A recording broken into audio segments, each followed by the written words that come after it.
नमस्कार दोस्तों, मैं हूं नवीन शर्मा, आपका अपना केमिस्ट्री टीचर। और आज हम लोग सॉल्यूशन चैप्टर को एकदम कंप्लीट कर देंगे इस वीडियो क्लास में। और हमारा आज का टॉपिक है कॉलीगेटिव प्रॉपर्टीज। क्या है कॉलीगेटिव प्रॉपर्टीज? अच्छा, ये समझ लीजिए कि सॉल्यूशन चैप्टर का जो कोर पार्ट है ना, वो यही कॉलीगेटिव प्रॉपर्टी है। तो कॉलीगेटिव प्रॉपर्टीज ऑफ, अच्छा इसमें एक पॉइंट ऐड करना चाहिए, that should be dilute. Dilute solution की कॉलीगेटिव प्रॉपर्टी होती है, एक चीज हमेशा याद रखें। तो है क्या कॉलीगेटिव प्रॉपर्टीज? देखिए, कॉलीगेटिव प्रॉपर्टी सिंपली, जैसे अगर मैं डेफिनेशन पर जाऊं, देखिए this definition is the property of dilute solution. Property of dilute solution, dilute solution which is which depends on, which depends upon amount of solute,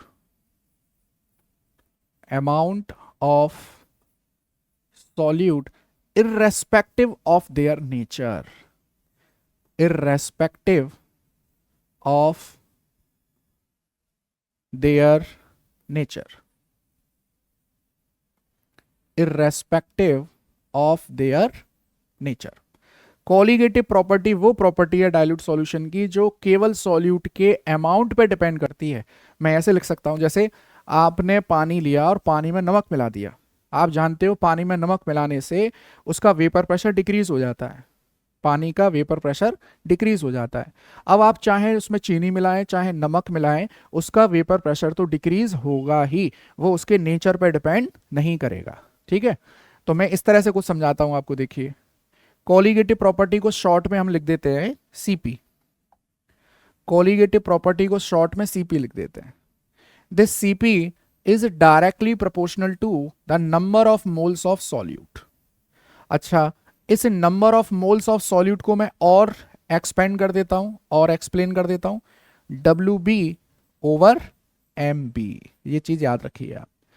colligative properties में weight of solute के directly proportional है और molecular weight of solute के inversely proportional है। Clear है? यहां तक कोई दिक्कत नहीं होनी चाहिए आपको। चलिए आगे देखें। अब हमारे पास इस तरह की कुल चार चार कॉलीगेटिव प्रॉपर्टीज पाई जाती हैं। देखिए, पहली कॉलीगेटिव प्रॉपर्टी आती है relative lowering in vapour pressure. इसको समझें जरा। मेरे पास एक बीकर है, इस बीकर में मैंने लिया है एक सॉल्वेंट, ठीक है, और इसको मैं लिख देता हूं vapour pressure of pure solvent A. हम किससे रिप्रेजेंट करते हैं इसको? पी नॉट ए से। आपने क्या किया, आपने इसमें एक नॉन वॉलेटाइल सॉल्यूट मिला दिया। अब नॉन वॉलेटाइल क्या होता है? ऐसा सॉल्यूट जो वेपर नहीं बनाता हो। नॉन वॉलेटाइल को ही आप क्या कह सकते हो? आप सॉलिड कह सकते हो, सॉलिड सॉल्यूट। अब आप ये जानते हो कि जब भी आप सॉल्वेंट में सॉल्यूट मिला, अच्छा देखिए, पहले सॉल्वेंट की सरफेस पे सारे के सारे मॉलिक्यूल किसके आ रहे थे? सारे के सारे मॉलिक्यूल आ रहे थे पानी के। ये पानी के मॉलिक्यूल आ रहे थे। और आपने जैसे ही इसमें एक सॉल्यूट ऐड किया, तो सॉल्यूट, मान लीजिए सॉल्यूट के भी तो कुछ मॉलिक्यूल आ रहे होंगे। मान लीजिए ये सॉल्यूट का मॉलिक्यूल है, ये सॉल्यूट का मॉलिक्यूल है। तो अब सरफेस पे बनने वाली वेपर्स क्या हो गई? कम हो गई। पहले तो सरफेस पे ये सारी की सारी वेपर्स बन रही थी, ये सब वेपर बना रहे थे। लेकिन अब तो सरफेस पर लिक्विड के मॉलिक्यूल के साथ साथ सॉल्यूट के मॉलिक्यूल, जो कि सॉलिड है, उसके मॉलिक्यूल भी प्रेजेंट है। तो कुल मिलाकर अब ये होता है वेपर प्रेशर ऑफ सॉल्यूशन, जिसको आप किससे रिप्रेजेंट करते हो? पी एस से रिप्रेजेंट करते हो। और हमेशा याद रखेंगे P naught A is greater than P S. जो प्योर सॉल्वेंट का वेपर प्रेशर होता है वो हमेशा ज्यादा होता है।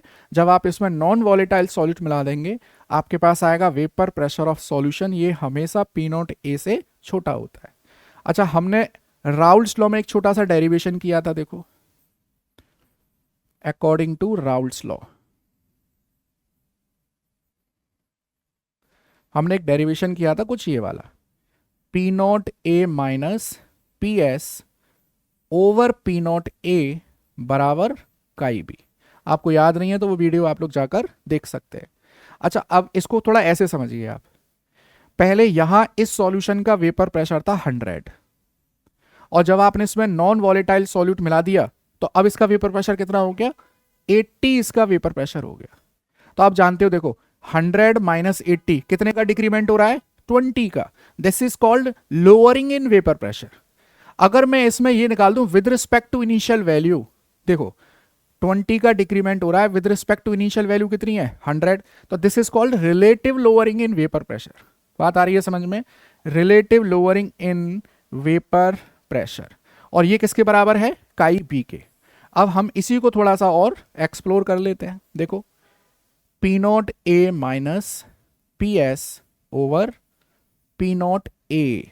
अच्छा, क्या मैं काई बी को ऐसे लिख सकता हूं, N B over N A plus N B, number of mole of solvent plus number of mole of solute.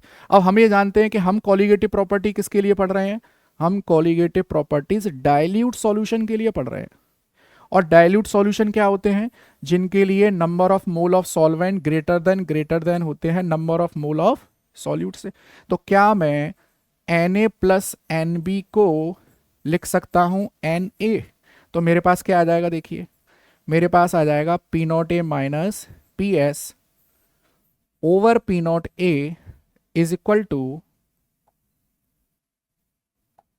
To N B over N A. ये मेरे पास relative lowering in vapour pressure का formula आ गया। I think आपको समझ में आ रहा होगा।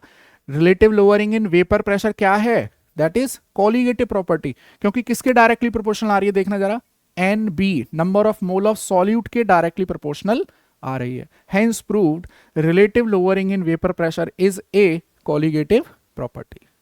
तो ये पहली आर एल वी पी, इसको शॉर्ट में हम लोग लिखते हैं R L V P, relative lowering in vapour pressure. अगला क्वेश्चन, अगली कॉलिगेटिव प्रॉपर्टी देखिए आप, देखना एलिवेशन इन बॉइलिंग पॉइंट। सीधी सी बात है, पहले हमारे पास पानी था और पानी का बॉइलिंग पॉइंट आ रहा था 100 डिग्री सेल्सियस। हमने क्या किया, इसमें थोड़ा सा खाने वाला सोडा मिला दिया। अब पानी का वेपर प्रेशर क्या हो गया होगा, डिक्रीज। तो पानी का बॉइलिंग पॉइंट कितना हो गया होगा, इंक्रीज हुआ होगा, definitely greater than 100 degree Celsius हुआ होगा। तो जो इंक्रीमेंट आ रहा है 100 से कितना ज्यादा, मान के चलो 102 डिग्री पे बॉयल हो रहा है वो, तो 100 से कितना ज्यादा, 2 डिग्री ज्यादा, तो वो 2 डिग्री जो एलिवेटेड हुआ है that is the colligative property. देखो मैं इसको आपके यहाँ, इसको मैं समझाता हूं सीधे एक ग्राफ से, देखना। देखिए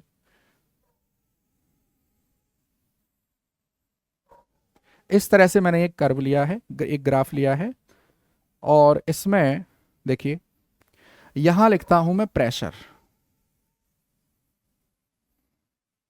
और यहां लिखता हूं मैं टेम्परेचर।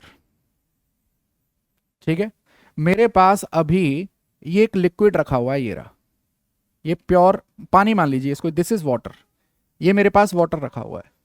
और अभी इसका जो वेपर प्रेशर आ रहा है that vapour pressure is P naught ए, ये पी नॉट ए आ रहा है। ठीक है, और यहां मैं बना देता हूं, देखिए ऊपर जो मैंने ऊपर ये जो लाइन बनाई है that is equal to 1 atm, या मैं लिख देता हूं 1.01325 बार।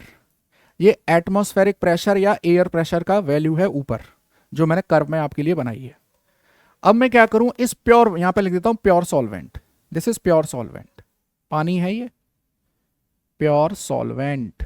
चलिए अब मैं इसको हीट करना स्टार्ट करता हूं। देखिए तो जैसे ही मैं इसको हीट करना स्टार्ट करूंगा इसका वेपर प्रेशर इंक्रीज होगा, इंक्रीज होगा, इंक्रीज होगा, इंक्रीज होगा, इंक्रीज होगा, और एक टाइम ऐसा आएगा जिस टाइम पर, जिस टेम्परेचर पे इस लिक्विड का वेपर प्रेशर एयर प्रेशर के बराबर हो जाएगा। और ये जो एयर प्रेशर, ये जो टेम्परेचर निकल कर आएगा that temperature is called boiling point. क्या कहते हैं इसको, इसको इसको हम कहते हैं, देखिए इसको थोड़ा साफ कर दूं मैं,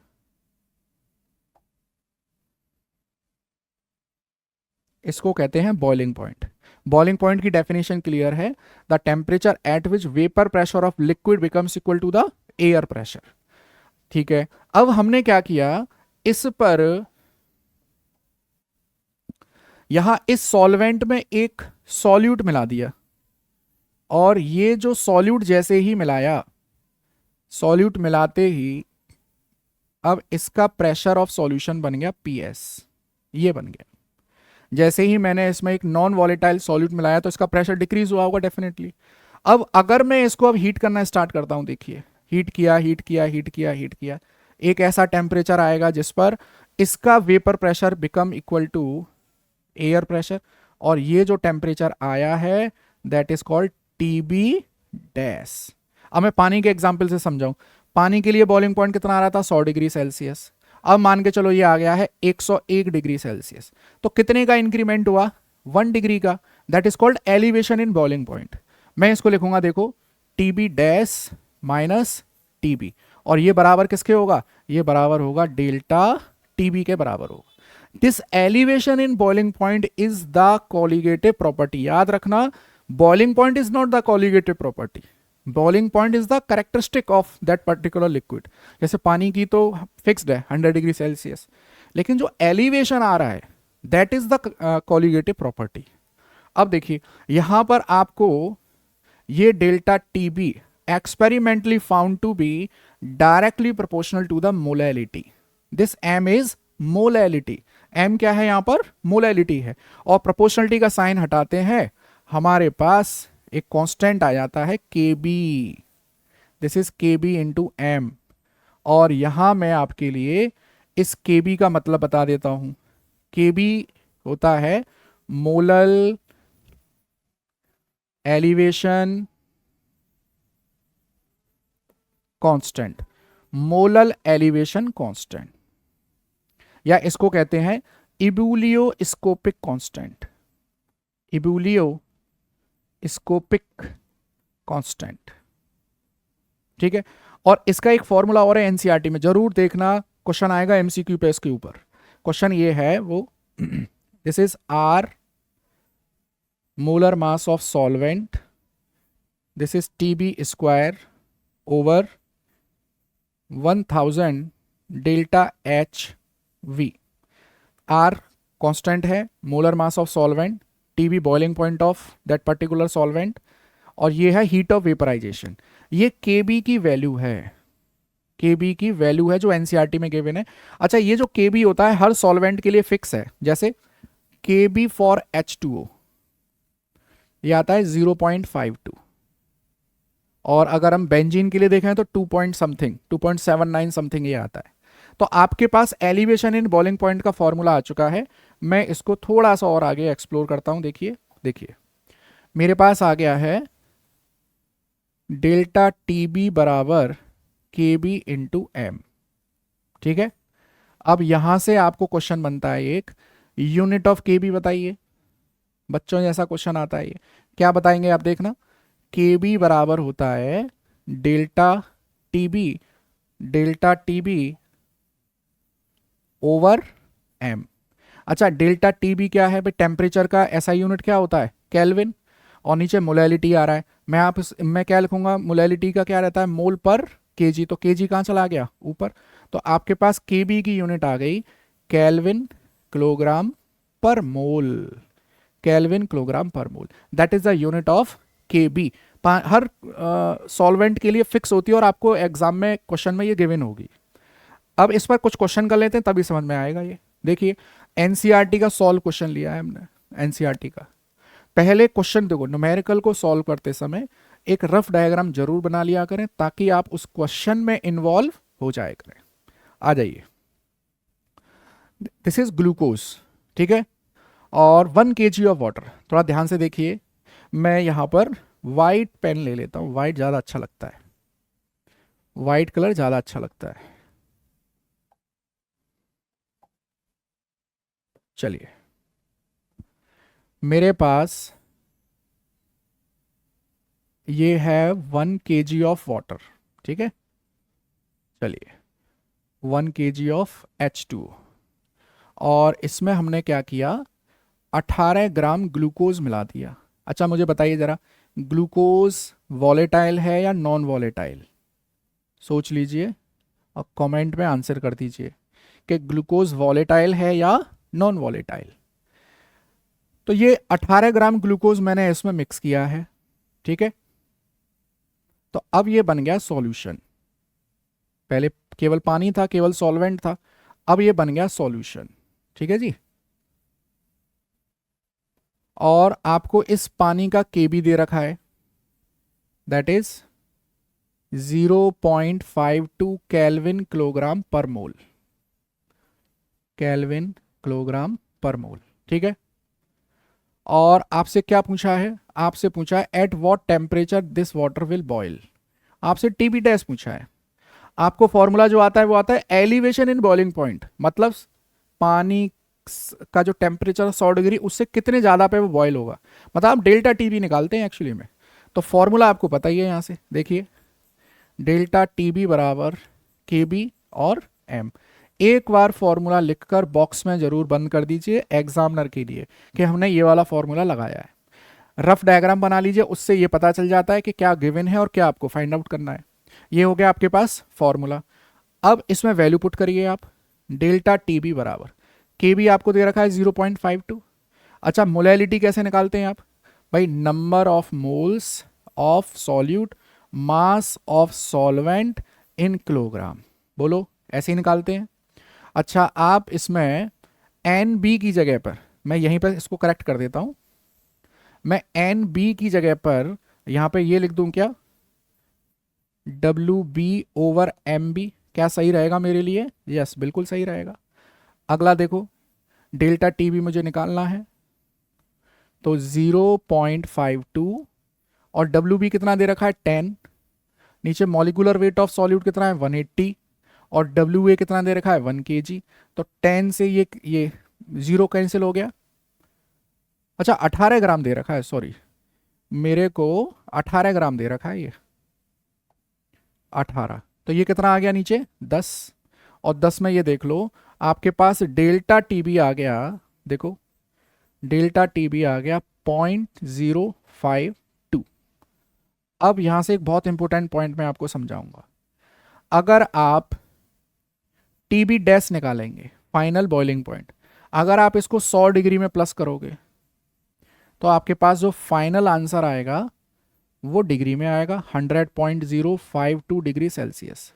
और अगर आप 373 में इसको ऐड करोगे तो आपका फाइनल आंसर केल्विन में आएगा 373.052 केल्विन, ठीक है। Kelvin is the SI unit of temperature. तो जो डेल्टा टीबी आ रहा है, अगर मान लो कभी डेल्टा टीबी आपको डिग्री सेल्सियस में दे दिया जाए तो आपको जरूरत नहीं है उसको केल्विन में कन्वर्ट करने की, नहीं, डिफरेंस की कोई यूनिट नहीं है। आपको तो केवल अगर 100 डिग्री में ऐड करोगे तो डिग्री सेल्सियस में आएगा और 373 केल्विन में ऐड करोगे तो केल्विन में फाइनल बॉइलिंग पॉइंट आ जाएगा, ठीक है। चलिए अगला देखें हम लोग, एक और क्वेश्चन है, इसी तरह का क्वेश्चन है, the boiling point is raise to, ये क्वेश्चन आपके लिए होमवर्क है, आप इस वीडियो पॉज करके आसानी से कर लीजिएगा इसको। चलिए अच्छा, अब एक पॉइंट और मैं बता दूं यही कि हम जो कॉलिगेटिव प्रॉपर्टीज एक्चुअली में पढ़ रहे हैं, कॉलिगेटिव प्रॉपर्टी की एक बहुत बड़ी इंपॉर्टेंट एप्लीकेशन आती है, एक इंपॉर्टेंट एप्लीकेशन है, देखिए important application that is find out to determine molecular weight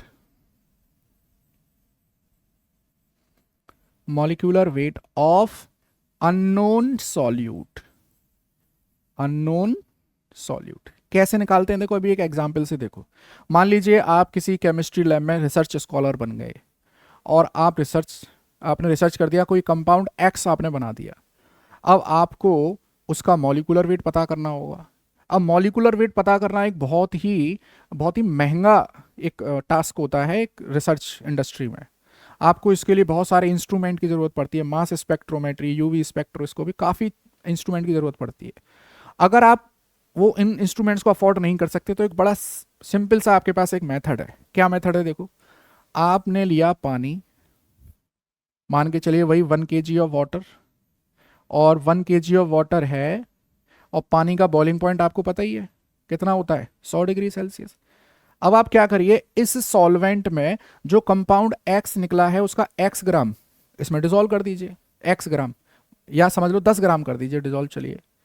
तो ये सॉल्यूशन बन गया। अब आप ये जानते हो कि जब भी किसी प्योर सॉल्वेंट में हम लोग सॉल्यूट मिलाते हैं तो उसका बॉइलिंग पॉइंट क्या होता है, बढ़ जाता है। तो यहाँ पे फॉर्मूला आ गया मेरे पास, डेल्टा टी बी बराबर के बी, और ये हो गया W B over M B, और सॉल्वेंट का फिक्स कर दिया हमने 1 kg। यहाँ पर डब्ल्यू बी आपने क्या कर दिया 10, सारी चीज़ें पता है आपको।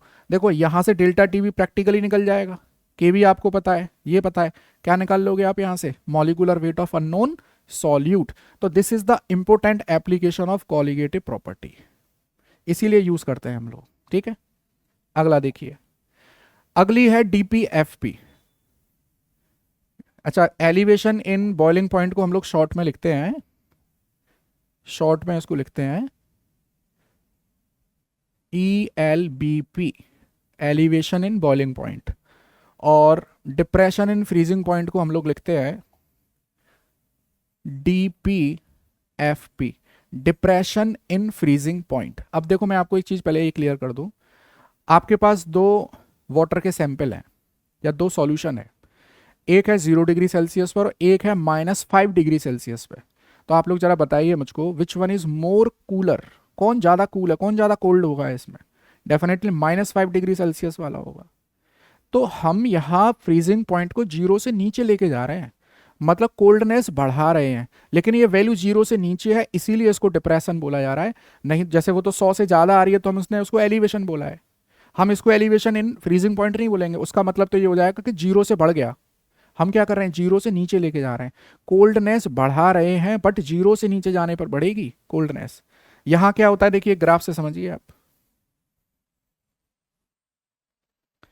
फ्रीजिंग पॉइंट की डेफिनेशन मैं पहले क्लियर कर दूं आपको। देखो, फ्रीजिंग पॉइंट होता है temperature at which vapour pressure of liquid becomes equal to vapour pressure of its solid form, of its, अभी ग्राफ से भी समझ में आ जाएगा आपको। जी देखिए, ये मेरे पास एक यहां पे लिखा मैंने प्रेशर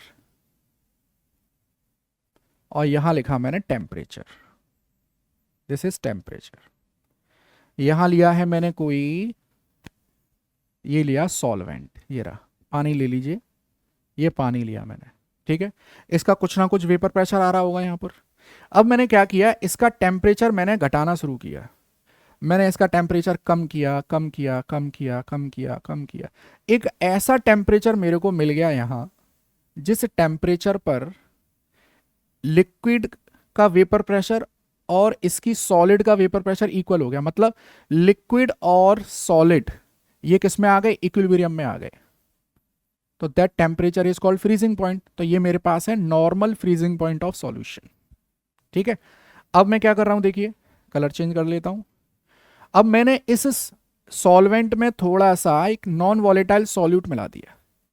अब नॉन वॉलेटाइल सॉल्यूट मिलाते ही इसका वेपर प्रेशर कम हो गया, और अगर अब मैं इसको कूल करना शुरू करूं, ठंडा करना शुरू करूं, ठंडा करना शुरू करूं, तो एक टेम्परेचर यहां मिलता है मुझको जहां पर ये लिक्विड और सॉलिड वेपर उसमें इक्विलिब्रियम में आ रहे थे, लिक्विड और solid.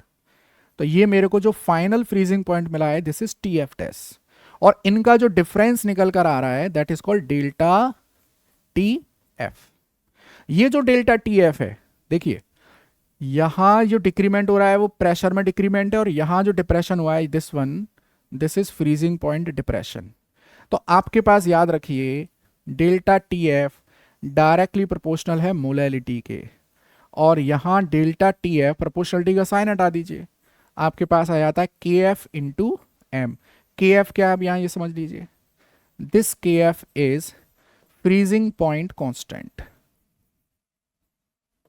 Freezing point constant, freezing point constant. देखिए आप सभी के स्कूलों में कहीं ना कहीं यूनिट टेस्ट जुलाई का, अगस्त का मंथ है, ये कुछ ना कुछ चल रहा होगा। तो आप कभी भी चैप्टर्स को आधा अधूरा मत पढ़िए कि कल एग्जाम है तो ऊपर ऊपर से पढ़ लिया, अगली बार एग्जाम होगा फिर ऐसे ही कर लेंगे, ऐसा मत करिए। किसी भी चैप्टर को एकदम तैयार करिए और उसको सील पैक करिए। अगली बार जब आप उसको उठाएंगे तो केवल 15 से 20 मिनट लगने चाहिए उस पूरे चैप्टर को थॉरो करने के लिए। इस तरह से तो आप सिलेबस पूरा कर पाएंगे। हर बार एग्जाम के लिए आप शुरू से पढ़ोगे तो ये तो बहुत लंबा काम हो जाएगा। एक दिन ऐसा भी आएगा कि कल बोर्ड एग्जाम है और आज आपको सारे चैप्टर पढ़ने हैं। तो ये थोड़ी स्ट्रेटेजी बनाइए, इस पर काम करिए आप। ठीक है, फ्रीजिंग पॉइंट कांस्टेंट या इसी को कहते हैं क्रायोस्कोपिक कांस्टेंट। Cryoscopic constant. ठीक है भाई। अब देखिए हर सॉल्वेंट के लिए के एफ की वैल्यू कांस्टेंट है। जैसे के एफ फॉर वाटर देखूं मैं, ये आता है 1.86। यूनिट आपको पता ही है, केल्विन किलोग्राम पर मोल। इस तरह से अब इस पर सीधे सीधे डायरेक्टली बेस्ड क्वेश्चंस आते हैं आपके यहाँ। अच्छा, इस एप्लीकेशन का यूज़ क्या करेंगे? एक तो मॉलिक्यूलर वेट निकालने में यूज़ करते हैं, एक और यूज़ है, जैसे आप लोग देखते होंगे यूरोपियन कंट्रीज़ में ड्यूरिंग विंटर सीजन वो फ्यूल जो है फ्रीज हो जाएगा। फ्यूल जो है फ्रीज हो जाएगा तो उस फ्यूल में क्या किया जाता है, जो पेट्रोल डीजल है उसमें क्या किया जाता है, उसमें इथाइलिन ग्लाइकोल मिला देते हैं। Ethylene glycol. अब उस फ्यूल का फ्रीजिंग पॉइंट मान के चलो, पहले वो -5 डिग्री सेल्सियस पे फ्रीज हो रहा था, अब वो फ्रीज होगा -20 डिग्री सेल्सियस पे जाके। तो इसको बोलते हैं anti freeze solution. Anti freeze solution.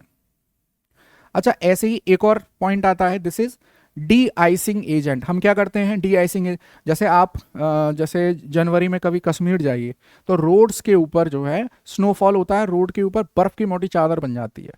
अगर आप उस बर्फ को तोड़ेंगे जेसीबी वगैरह से तो बहुत कॉस्ट आएगी उसकी। तो साइंटिफिक तरीका फॉलो करिए, आप उसके ऊपर नमक का स्प्रे कर दीजिए। नमक का स्प्रे करने से क्या होगा, उस पर्टिकुलर जगह की जो आइस है उसका फ्रीजिंग पॉइंट सडनली डिक्रीज हो जाएगा। मान के चलो -5 डिग्री सेल्सियस हो गया और सराउंडिंग का टेम्परेचर है 0 डिग्री, तो 0 डिग्री तो वार्मर होगा ना -5 के कंपैरिजन में, तो सारी बर्फ क्या हो जाएगी, पिघलना स्टार्ट हो जाएगी। तो इसको बोलते हैं, देखिए अगर हम NaCl, यूरिया, कैल्शियम क्लोराइड का स्प्रे करके और स्नो कवर्ड जो पीक्स हैं या रोड्स हैं उनको क्लियर कर लें तो इसको कहते हैं डी आइसिंग एजेंट।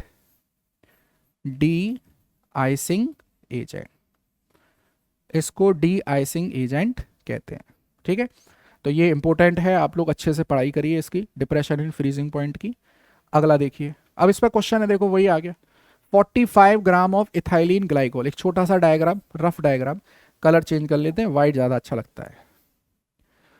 तो ये मेरे पास क्या है, 600 ग्राम ऑफ वाटर है, ये लीजिए 600 ग्राम ऑफ वाटर, और इसमें आपने कितना मिला दिया, 45 gram of ethylene glycol. Formula दे रखा है C2H6O2। साथ के साथ लगे हाथ मॉलिक्यूलर वेट निकाल दो। मॉलिक्यूलर वेट कितना आएगा इसका, देखो 24, 6 और 32, कितना आ गया, 4, 6, 10, 2, 12 और 3 और 3, 6, 62 ग्राम आ गया इसका मॉलिक्यूलर वेट। किसका, इथाइलिन ग्लाइकोल का। ये है गिवन वेट। अब क्या निकालना है आपको, freezing point depression delta TF निकालना है पहली बात तो आपको। तो देखो डेल्टा TF बराबर, KF की वैल्यू दे रखी होगी, नहीं दे रखी है तो याद रखिए, KF बराबर होता है 1.86 केल्विन किलोग्राम पर मोल। ठीक है, तो KF की वैल्यू लगा दे। अच्छा, एक और फॉर्मूला लिखना है आपको और लिख कर छोड़ देना है एग्जामिनर के लिए, उसको भी पता चलना चाहिए कि हमें फॉर्मूला आता है। सॉरी, डेल्टा TF आएगा ये, डेल्टा TF।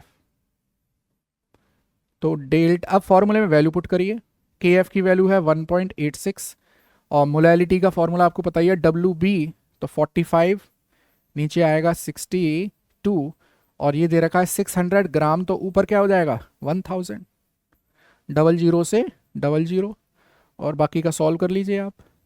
तो ये आ गया डेल्टा TF बराबर 1.86 मल्टीप्लाइड बाई 45 इंटू 10 और नीचे आ रहा है 62 इंटू 6। तो देखो 6 से इसको काट दीजिए तो 0.31 ये आ गया, 0.31। मैं ऑलमोस्ट 0 कर लेता हूँ इसको, देखो तो मैं इसको कर लेता हूँ अच्छा, ये 60 हो गया, ये 30 हो गया, ऐसे मान लो। और 30 और नीचे 60 मैं इसको कर दूं, देखिए 1/2, और ये आ जाएगा ऊपर 0.01, और ये आ रहा है 45 × 10। ठीक है, और सॉल्व कर लीजिए इसको। डेल्टा टी एफ बराबर 4.5/2। सॉल्व कर लीजिए। 2 2 ज़ा 4, 2 2 ज़ा 4, 2.2 समथिंग इसका डेल्टा टी एफ आ रहा है, 2.2 समथिंग। आपको निकालना क्या है? आपको निकालना है फाइनल फ्रीजिंग पॉइंट। तो क्या करोगे, 0 डिग्री सेल्सियस में से 2.2 घटा दीजिए, तो आपके पास माइनस के 2.2 डिग्री सेल्सियस आ जाएगा। क्लियर है? बहुत आसान सा क्वेश्चन है, एनसीईआरटी का सॉल्व क्वेश्चन है ये।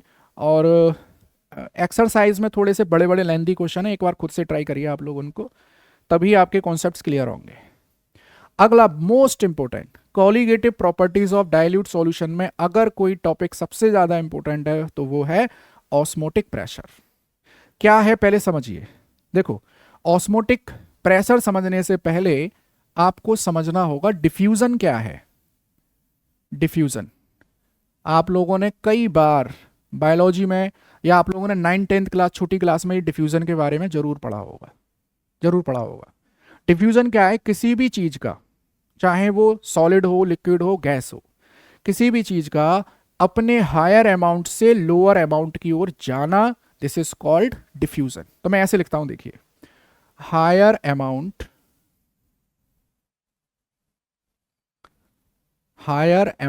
टू लोअर अमाउंट, कोई भी हो। जैसे आपने क्या किया, एक 200 लीटर की टंकी है, एक 500 लीटर की टंकी है, 500 लीटर और 200 लीटर की टंकी को आपने जोड़ दिया, तो वाटर जो है वो 500 लीटर की टंकी से 200 लीटर की टंकी की ओर जाएगा, उल्टा नहीं जाएगा। पानी कहाँ ज़्यादा है? 500 लीटर में, तो 500 लीटर से 200 लीटर में आएगा वो, हायर अमाउंट से लोअर अमाउंट। अब हम ऑस्मोसिस पर आते हैं, बहुत ध्यान से देखिएगा। अब हम लोग आते हैं ऑस्मोसिस पर। अच्छा, ऑस्मोसिस से पहले एक छोटा सा टॉपिक और ले लेता हूं, that is called semi permeable membrane. Semi permeable membrane, इसको हम लोग शॉर्ट में लिखते हैं SPM, सेमी परमेबल मेम्ब्रेन या सेलेक्टिवली परमेबल मेम्ब्रेन। अब इसका मतलब मैं एक छोटा सा एग्जांपल लेता हूं। आप किचन में चाय बनाते हैं और उस चाय को छानते हैं। हमने देखा है चाय की छलनी जो है, हम उसके ऊपर चाय उड़ेलते हैं तो जितनी भी चाय की पत्ती है, अदरक है, इलायची है, वो तो सब रह जाते हैं चाय की छलनी के ऊपर, और नीचे जो कंटेनर है, जो ग्लास है, कप है, उसमें सारा लिक्विड चला जाता है। इसका मतलब ये जो चाय की छलनी है वो सेलेक्टिवली अलाउ कर रही है केवल लिक्विड को फ्लो करने के लिए। तो इसीलिए सेमी परमेबल मेम्ब्रेन क्या है, देखना, allows only liquid molecules to pass through, liquid molecules to pass through, liquid molecule को पास होने के लिए। अब इसके देखो, बोर्ड में आता है ये क्वेश्चन, बोर्ड में क्वेश्चन आता है ये, आप इस क्लासेस को अच्छे से देखिए, इनसे बाहर कोई क्वेश्चन नहीं आने वाला है बोर्ड में। आपसे कोई पूछे कि भैया ट्रिक क्या है एग्जाम में सक्सेस होने की, तो वीडियोस देखिए, नोट्स बनाइए अच्छे से, इसके अलावा कहीं से कुछ नहीं आने वाला है। पहला, अच्छा, अगर मैं नेचुरल एसपीएम की बात करूं, नेचुरल एसपीएम, तो देखिए ये तो आते हैं वही पिग्स ब्लैडर, गोट ब्लैडर, पिग्स ब्लैडर और गोट ब्लैडर। और अगर अब मैं सेमी सिंथेटिक की बात कर लूं, ये आता है क्वेश्चन कि भैया सेमी सिंथेटिक, सेमी सिंथेटिक क्या होता है कि नेचुरल में थोड़ा सा चेंज कर दिया है, semi synthetic semi permeable membrane. तो इसका एग्जाम्पल है polymeric cellulose acetate, polymeric cellulose acetate. Important है, 1 मार्क्स में क्वेश्चन आता है ये। चलिए, अब मैं क्या करूं, थोड़ा सा और समझाऊं इसको, ऑस्मोसिस को और थोड़ा सा। देखो, आपके पास ये कंटेनर है, इस कंटेनर में आपने क्या किया और ये दूसरा कंटेनर लिया आपने, ये दूसरा कंटेनर, और आपने इन दोनों कंटेनर्स को जोड़ दिया है बीच में ऐसे, यहां जोड़ दिया और यहां पे लगा दिए semi permeable membrane. Semi permeable membrane में ऐसे ही लगा देता हूं, ऐसे बना देता हूं सेमी परमेबल मेम्ब्रेन। मान के चलिए this is 5 molar solution, this is 2 molar solution. Molar समझ पा रहे हैं क्या आप लोग? देखिए 2 मोलर सॉल्यूशन का मतलब है 2 मोल of solute is dissolved in 1 litre of solution, और इसका मतलब है कि 5 मोल of solute is present in 1 litre of solution. It is less concentrated solution, this is more concentrated solution,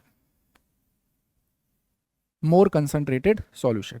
अच्छा, अब आप मुझे जरा बताएंगे, इन दोनों सॉल्यूशन को रिलेटिवली मान के चल रहे हैं, यहां पर सॉल्यूट ज्यादा है, सॉल्यूट ज्यादा, यहां पे इसके कंपैरिजन में सॉल्यूट क्या होगा? कम। सॉल्यूट क्या होगा? कम होगा।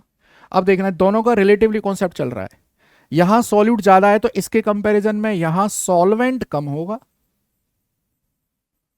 और यहां सॉल्वेंट ज्यादा होगा, सॉल्वेंट ज्यादा होगा।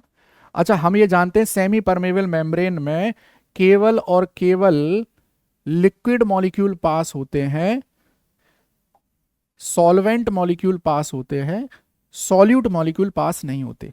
हमने क्या किया, यहां पे सेमी परमेबल मेम्ब्रेन लगा दिया हमने, ये रही, ये सेमी परमेबल मेम्ब्रेन है, इसमें से केवल लिक्विड मॉलिक्यूल पास होगा, केवल लिक्विड। तो लिक्विड ज्यादा कहां पर है बताइए जरा? This is B side, this is A side, तो ए साइड में डेफिनेटली सॉल्वेंट ज्यादा है, तो अब सॉल्वेंट कहां से कहां जाएगा? ए से बी की ओर जाएगा। तो अब मैं इसकी डेफिनेशन ऐसे लिखूंगा, देखिए कि ऑस्मोसिस में be defined as special type of diffusion, special type of diffusion. ठीक है, पहला पॉइंट तो ये स्पेशल टाइप ऑफ डिफ्यूजन है where movement of only, where movement of only solvent particles, किसका? Solvent particles, movement of only solvent particle takes place from, अब बताइए जरा, less concentrated solution to more concentrated solution, from less concentrated solution to more concentrated solution, more concentrated solution. आपको clear हुआ है ये? Osmosis क्या है? Special type of diffusion in which movement of solvent particle takes place from low concentrated solution to high concentrated solution. ठीक है, high concentrated solution, और SPM बीच में लगी हुई है। अब एक चीज आप नोटिस करिए यहां पे जरा, जब सॉल्वेंट यहां से यहां जाएगा तो डेफिनेटली इस सेमी परमेबल मेम्ब्रेन के ऊपर प्रेशर लगाएगा, तो ये सेमी परमेबल मेम्ब्रेन कुछ ऐसी हो जाएगी, ऐसी, इस तरह से मेनिस्कस आ जाएगी। अगर मैं इतना ही प्रेशर अपोजिट डायरेक्शन में लगा दूं जितना प्रेशर यहां से लग रहा है, तो ये वाली जो मेम्ब्रेन है दोबारा से सीधी हो जाएगी और ऑस्मोसिस स्टॉप हो जाएगी। तो जो प्रेशर लगाया गया है एसपीएम पर अपोजिट डायरेक्शन में, that is called osmotic pressure. अब मैं यही ऑस्मोटिक प्रेशर की डेफिनेशन बता देता हूं आपको, देखिए, osmotic pressure, pressure applied on SPM, pressure applied on SPM to prevent osmosis, to prevent osmosis। और ऑस्मोटिक प्रेशर को आप यहां पे पाई से डोनोट करोगे, यूनिट क्या आएगी? एटीएम बार पास्कल, ये यूनिट निकल कर आएंगे जो प्रेशर की एज यूजुअल यूनिट होती है। तो ऑस्मोटिक प्रेशर क्या है? The pressure applied on semipermeable membrane to stop the osmosis. ठीक है, तो ये था मेरे पास। अच्छा, अब ऑस्मोसिस फिनोमेना के कुछ एग्जाम्पल्स देखिए कहाँ कहाँ पे यूज करते हैं हम लोग। जैसे हमारे जो प्लांट्स होते हैं उनकी जो रूट्स होती है, रूट्स, ये रूट्स यहाँ पे मिट्टी में जो पानी रहता है उस पानी को एब्जॉर्ब करती हैं थ्रू ऑस्मोटिक प्रेशर। आपने कभी देखा होगा कि आप पानी में जो है किशमिश गला दीजिए तो सुबह तक वो किशमिश फूल जाती है, तो that is due to osmosis. आप चने गला दीजिए, ये चने सुबह देखेंगे आप फूले हुए मिलेंगे। छोले गला देते हैं रात को, सुबह फूले हुए मिलते हैं, तो that is due to the osmosis. Osmosis के द्वारा ये हो रहा है। चलिए, अब मैं आपको एक और इंपॉर्टेंट क्वेश्चन कराता हूं। देखिए, ये काफी समय पहले बोर्ड में आया हुआ क्वेश्चन है। ये क्या क्वेश्चन है? देखो, ये आपके पास है एक कंटेनर और आपने यहां बीच में लगा रखी है सेमी परमेबल मेम्ब्रेन। यहां आपने ले रखा है पोटेशियम फेरोसाइनाइड K4FeCN का होल 6, ये ले रखा है, और यहां पे ले रखा है FeCl3 का सॉल्यूशन। ठीक है, बहुत अच्छा क्वेश्चन है ये। और इनकी कंसंट्रेशन दे रखी है क्या? नहीं, इनकी कंसंट्रेशन नहीं है। मैं बता देता हूं, ये दे रखा है मान लो 0.1 मोलर और ये दे रखा है 0.01 मोलर। अब आपको एक चीज बता दूं, यहाँ पोटेशियम फेरोसाइनाइड ये जब फेरिक क्लोराइड के साथ मिलता है तो प्रूशियन ब्लू कलर आ जाता है। Blue colour, Prussian blue colour.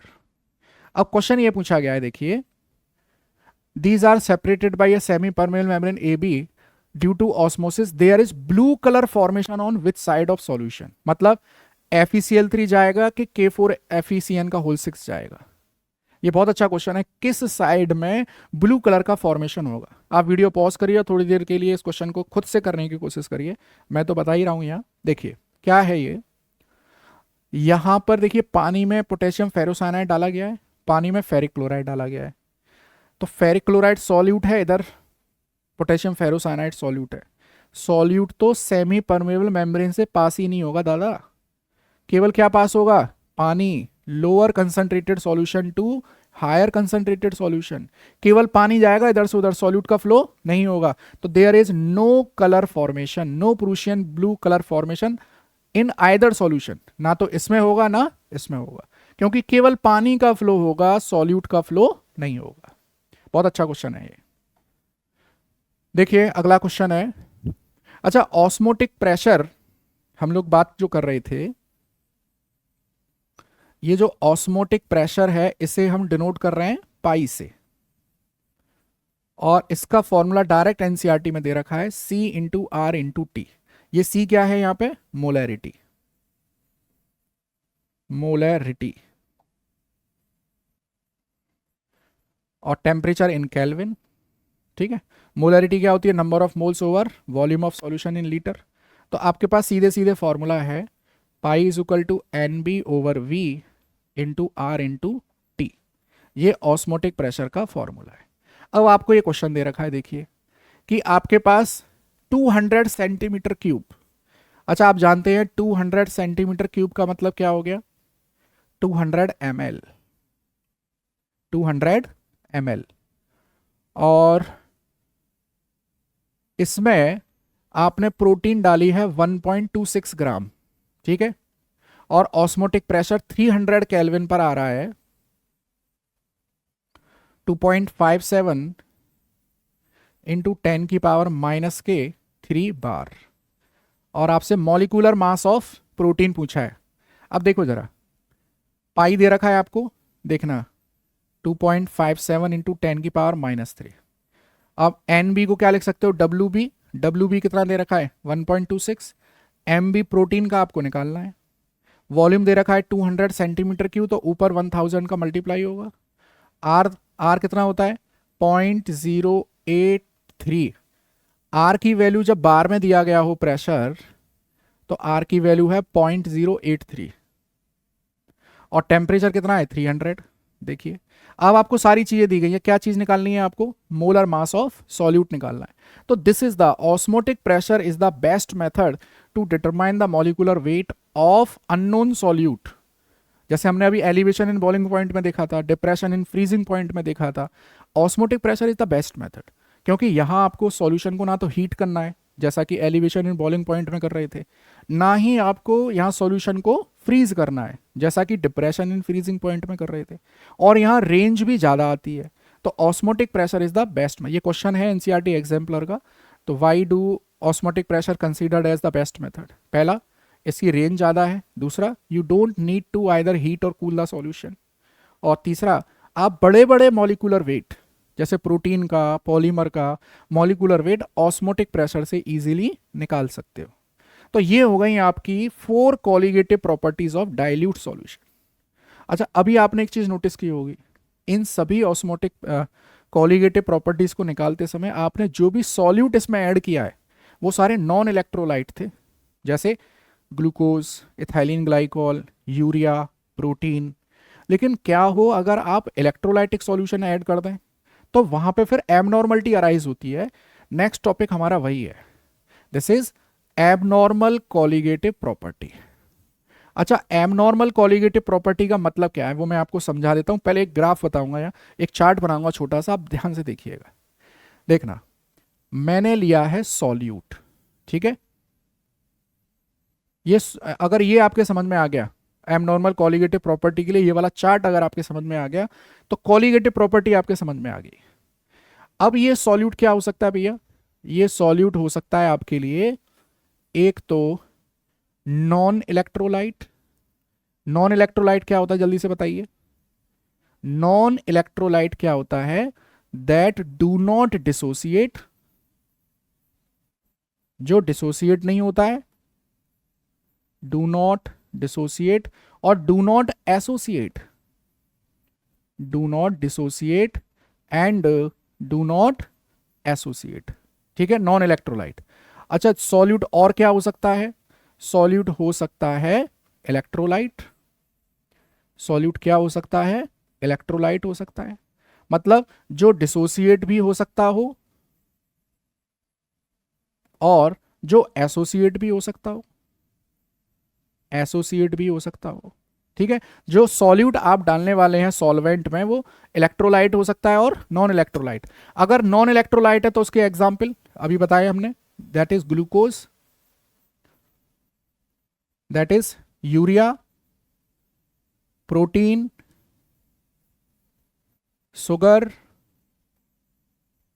Ethylene glycol, ये सब के सब नॉन इलेक्ट्रोलाइट है। मतलब अगर आप सॉल्वेंट में घोलने से पहले 1 ग्राम लेके चल रहे हो, 1 मोल है, तो घोलने के बाद भी 1 मोल ही होगा, उसमें कोई चेंज नहीं होगा। लेकिन इलेक्ट्रोलाइट के केस में ऐसा नहीं होता है। इलेक्ट्रोलाइट में बिफोर डिसोल्यूशन और आफ्टर डिसोल्यूशन केस चलता है। क्या चलता है देखो जरा, देखिए जरा। जैसे मैंने ये सॉल्वेंट लिया, ये सॉल्वेंट लिया, और इसमें मैं NaCl जो है डिसॉल्व कर रहा हूं। मैंने बिफोर डिसोल्यूशन हाथ में ले रखा है 1 मोल NaCl, लेकिन जैसे ही मैं इसको पानी में घोल दूंगा तो मुझे क्या मिलेगा देखना, मुझे मिलेगा 1 मोल Na+ और मुझे मिलेगा 1 मोल Cl-। तो टोटल कितने मोल हो गए दादा? 2 मोल हो गए। तो प्रैक्टिकली जो कॉलिगेटिव प्रॉपर्टी की वैल्यू आएगी वो 2 मोल के अकॉर्डिंग आएगी, ना कि 1 मोल के अकॉर्डिंग आएगी। यही तो एबनॉर्मलिटी अराइज हो रही है। तो एबनॉर्मल कॉलिगेटिव प्रॉपर्टी एक्चुअली में है क्या? Observed colligative property. प्रैक्टिकल में जो ऑब्जर्व्ड होने वाली है उस कॉलिगेटिव प्रॉपर्टी की बात हो रही है यहां पे, ठीक है। तो अब देखो, जो ऑब्जर्व्ड प्रैक्टिकली आने वाली सीपी है और जो थ्योरेटिकल सीपी है, इसका एक रेशो वांट ऑफ साइंटिस्ट ने निकाला, और वो रेशो होता है आई। इसे कहते हैं वांट ऑफ फैक्टर, इसे कहते हैं वांट ऑफ फैक्टर। अच्छा, इसी ऑब्जर्व्ड सीपी को हम एबनॉर्मल सीपी कह देते हैं, और थ्योरेटिकल को हम लोग नॉर्मल सीपी कह देते हैं, अपनी सुविधा के लिए याद रखना। जो प्रैक्टिकली आती है सीपी, जब इलेक्ट्रोलाइट डाला जाता है, प्रैक्टिकल सीपी को एबनॉर्मल सीपी कह रहे हैं, और जो थ्योरेटिकल आ रही है उसको नॉर्मल सीपी कह रहे हैं हम, अपनी सुविधा के लिए। यहां पर और कोई हो सकता है दूसरे तरीके से समझा रहा हो? चलिए, अब ऐसा भी हो सकता है कि वो एसोसिएट हो रहा हो, ऐसा भी तो हो सकता है। जैसे आपके पास ये एसिटिक एसिड है, सॉरी ये बेंजीन लिया आपने और यहां पर एसिटिक एसिड डाल दिया। अब एसिटिक एसिड के लिए आपने 2 मोल, 2 मोल, बट आफ्टर डिसोल्यूशन, क्या हुआ, ये 2 मोल आपस में ऐसे एसोसिएट हो गए, ये एसोसिएट हो गए आपस में कि 2 मोल के 1 मोल हो गए आपके पास, यहां पे डायमर फॉर्मेशन हो गया। एसिटिक एसिड का क्या हो गया, डायमर फॉर्मेशन। तो आप देखो लेके कितने चल रहे थे, 2 मोल, मिले कितने आपको, 1 मोल। तो क्या हो गया, एबनॉर्मलिटी अराइज हो गई। अब एक चीज समझिए आप यहां, अगर किसी इलेक्ट्रोलाइट का सॉल्वेंट में डालने के बाद डिसोसिएशन हो रहा है तो नंबर ऑफ डिसोसिएटेड पार्टिकल्स क्या आएंगे, ज्यादा। और जब कॉलिगेटिव प्रॉपर्टी हमें पता है कि सॉल्यूट के नंबर पर डिपेंड करती है, तो डिसोसिएशन के केस में एबनॉर्मल सीपी, प्रैक्टिकल सीपी क्या आएगी, ज्यादा आएगी नॉर्मल सीपी से। और अगर कोई सॉल्यूट एसोसिएट हो रहा है तो after dissolution number of particles क्या होंगे, कम, तो प्रैक्टिकल सीपी क्या आएगी, कम आएगी। तो मैं यहां पर अब डिसोसिएट और एसोसिएट वाले एग्जाम्पल को अलग से बता देता हूं। यहाँ देखो, हम लोग नॉन इलेक्ट्रोलाइट को यहां पे ऐसे बता देते हैं। अगर नॉन इलेक्ट्रोलाइट डिसोसिएट हो रहा है, डिसोसिएट, देखिए, और मैं कोई एक डायरेक्ट फॉर्मूला बता देता हूं। देखो डेरिवेशन आपके यहाँ पे आएगा है नहीं और टाइम लगेगा उसमें, डायरेक्ट फॉर्मूला बताता हूं। देखिए डिसोसिएशन के केस में आई का फॉर्मूला आता है 1 - α + n α, ठीक है। और एसोसिएशन के केस में फॉर्मूला आता है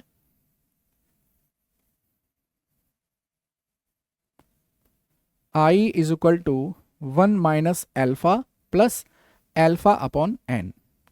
और ये जो I की वैल्यू है डिसोसिएशन के केस में ग्रेटर देन 1 होगी और एसोसिएशन के केस में लेस देन 1 होगी। अभी हमने थोड़ी देर पहले ये लिखा था कि I बराबर होता है abnormal CP over normal CP. तो ऑब्वियस बात है जब I की वैल्यू ग्रेटर देन 1 है तो डिसोसिएशन के केस में एबनॉर्मल सीपी क्या होगी, नॉर्मल सीपी से ज्यादा होगी। और एसोसिएशन के केस में I की वैल्यू लेस देन 1 है, इसका मतलब जो प्रैक्टिकल सीपी की वैल्यू आएगी वो कम आएगी, किससे, नॉर्मल सीपी की वैल्यू से कम आएगी। ये ग्राफ आप अच्छे से पढ़ लेना, ये फॉर्मूला पढ़ लेना, डेरिवेशन आपके यहाँ पे नहीं है, डायरेक्ट फॉर्मूला याद रखिए आप, ठीक है। अब कुछ क्वेश्चंस कर लेते हैं हम लोग। देखिए पहला क्वेश्चन देखो, आपको दे रखा है 0.1 molar BaCl2, BaCl barium chloride. तो ये डिसोसिएट होके क्या बनाएगा, देखो बेरियम और 2Cl-। टोटल कितने आयंस हो गए, 1 + 2, 3 आयंस हो गए।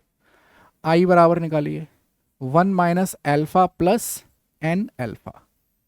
अल्फा कितना है, 80%। 80% का मतलब हो गया 80 / 100, तो ये हो गया 0.8।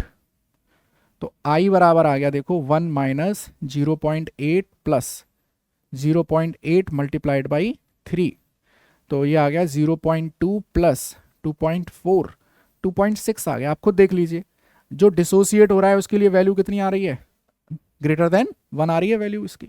तो इसके लिए एबनॉर्मल सीपी की वैल्यू क्या आएगी, ज्यादा आएगी। अब एक चीज देखिए आप, देखो हमारे पास जितनी भी कॉलिगेटिव प्रॉपर्टीज हैं, देखना, जैसे मेरे पास है, सबसे पहले कॉलिगेटिव प्रॉपर्टी आती है RlVp, ठीक है। तो abnormal CP over normal CP बराबर क्या लिखा है मैंने, I लिखा है। तो एबनॉर्मल सीपी क्या है, प्रैक्टिकल वैल्यू, और नॉर्मल सीपी क्या है, थ्योरेटिकल वैल्यू। तो मैं इसको अब ऐसे लिख सकता हूं, देखिए P0A - PS ओवर P0A बराबर I × NB ओवर NA। मैं एलिवेशन इन बॉइलिंग पॉइंट को देखूं, ऐसे लिख सकता हूं ELBP को डेल्टा TB बराबर I KB × M। मैं थर्ड कॉलिगेटिव प्रॉपर्टी को ऐसे लिख सकता हूं, डिप्रेशन इन फ्रीजिंग पॉइंट को DPFP डेल्टा TF बराबर I KF × M। और फोर्थ है मेरे पास ऑस्मोटिक प्रेशर, मैं इसको ऐसे लिख सकता हूँ pi is equal to I into C into R into T. Actually में एबनॉर्मल सीपी और नॉर्मल सीपी को करेक्ट करने का जो फैक्टर है that is called van't Hoff factor. और हम क्या करेंगे, प्रैक्टिकल सीपी कम है या ज़्यादा है, हमें इसको बराबर करना है थ्योरेटिकल की, तो थ्योरेटिकल वैल्यू में आई का मल्टीप्लाई कर दीजिए, उससे आ जाएगा ये। नेक्स्ट क्वेश्चन देखिए, osmotic pressure of A solution prepared by dissolving 25 milligram of K2SO4। देखो आपके पास 2 लीटर ऑफ पानी है, इसमें क्या मिलाया है 25 मिलीग्राम K2SO4। K2SO4 डेफिनेटली आपको किस में करना पड़ेगा, ये ग्राम में, 0.025 ग्राम, ठीक है। और कंप्लीटली डिसोसिएट हो रहा है, इसका मतलब अल्फा की वैल्यू कितनी है 100%, 100% का मतलब है 1। तो देखो 1 minus alpha plus n alpha, dissociate हो रहा है तो आई की वैल्यू यही आने वाली है, आई की वैल्यू ये आएगी आपके पास। और K2SO4 को डिसोसिएट कर लो जरा, स्ट्रॉन्ग इलेक्ट्रोलाइट है ये, 2K प्लस एंड सल्फेट, तो टोटल नंबर ऑफ आयन आ गया आपके पास 3। तो लगा दीजिए i is equal to 1 minus 1 plus 3 into 1, कितना आ गया टोटल 3 आ गया। अब ऑस्मोटिक प्रेशर का फॉर्मूला आपको पता ही है, pi is equal to I C into R into T. तो आई की जगह क्या लगाओगे आप 3 लगा दोगे, और जो भी सी इंटू आर इंटू टी है इसको सॉल्व कर लीजिए। मतलब जो एबनॉर्मल सीपी है वो नॉर्मल सीपी से 3 टाइम्स ज़्यादा आएगी निकल के। तो अब यहाँ पर सी कैसे निकालोगे, नंबर ऑफ मोल्स निकालोगे आप, देखिए 0.025 अपॉन K2SO4 का मॉलिक्यूलर वेट कैसे निकालोगे, 2 इंटू 39 दैट इज 78। सल्फेट का कितना है, सल्फर का कितना है सॉरी 32 और 64, ये आ गया आपके पास 174, 174। वॉल्यूम कितना दे रखा है 2 लीटर, आर कितना है 0.0821 और टी कितना है, टी है 298। इसको सॉल्व कर लीजिए, आपके पास ऑस्मोटिक प्रेशर की वैल्यू आ जाएगी ATM में, ठीक है। तो इस तरह से हमने ये पूरा सॉल्यूशन चैप्टर कंप्लीट कर लिया है। अब ये आपकी ड्यूटी है कि अच्छे से नोट्स बनाइए, रिवाइज करिए अच्छे से, और किसी भी चैप्टर को एक बार में ही सील पैक करिए। अगर आप उसको अधूरा अधूरा बार बार पढ़ोगे तो उससे लास्ट में आप ही के ऊपर प्रेशर पड़ने वाला है। किसी भी चैप्टर को जब भी शुरू करिए कंप्लीट थॉरोली पढ़कर उसके नोट्स बनाकर सील पैक करके रखिए, अगली बार पढ़ें तो आधे घंटे में पूरा चैप्टर हो जाए, ठीक है। अगर आपको वीडियो